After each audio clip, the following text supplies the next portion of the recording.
যশোরে জমে উঠেছে তরমুজের পাইকারি হাট, তবে গত বছরের চেয়ে এবছর দাম কিছুটা বেশি। নিয়ে বিস্তারিত জানাতে সদর উপজেলার রূপদিয়া বাজার থেকে যুক্ত আছেন সহকর্মী রিপন হোসেন। রিপন, জানাবেন বাজারে প্রতিদিন কি পরিমাণ তরমুজ আসছে এবং দরদাম কেমন?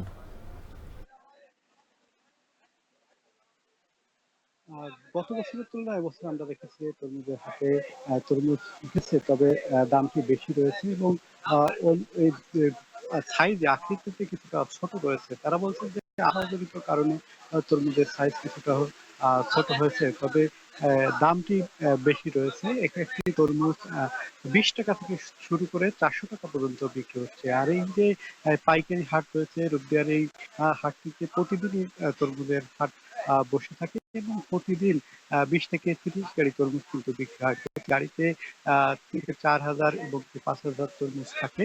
সেই হিসাবে প্রতি গাড়িতে যে তরমুজ সেটি বিক্রি হয়ে থাকে এবং এখানে কয়রা, খুলনা, এই সমস্ত কুয়াকাটা, এই সমস্ত স্থল থেকে কিন্তু এখানে গাড়ি করে তরমুজ আসছে এবং এখান থেকে বিভিন্ন স্থানে আবার সরবরাহ করা হয়। মূলত এটি পাইকারি বাজার। আমরা দেখেছি যে গত বছরের তুলনায় এবছর তরমুজের যে দাম সেটি কিন্তু কিছুটা হলেও বেশি রয়েছে। তবে আহ, এই সময়টায় এসে মৌসুমের দেখুন বৈশাখের এই সময়টা এসে কিছুটা আহ, আহ, কম রয়েছে।